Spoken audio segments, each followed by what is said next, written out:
Hello everyone! So your auntie is back. It's been pila ka weeks no nga I'm not making any videos because the main reason jud kay kaning atong arty-arty sa kinabuhi ba.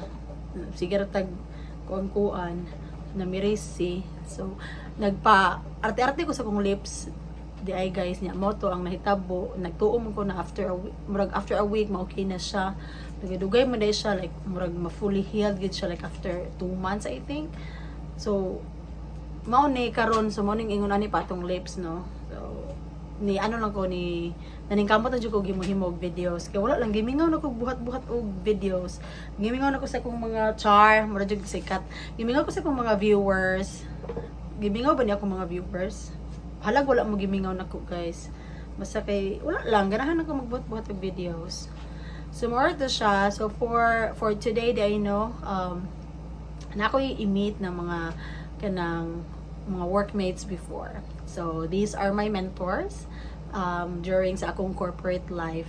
So murag sa ako ang corporate life nga journey part gid ni sila kaning akong i-meet karon.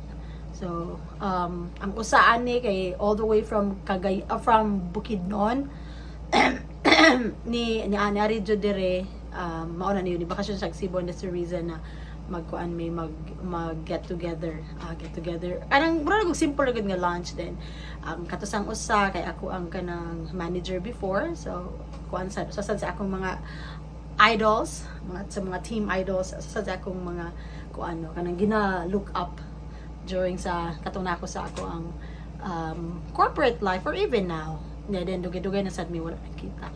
So more to siya guys. So ato date mi og Cafe George ato sa Banilad. So more na siya akong check-up for today and see you again later.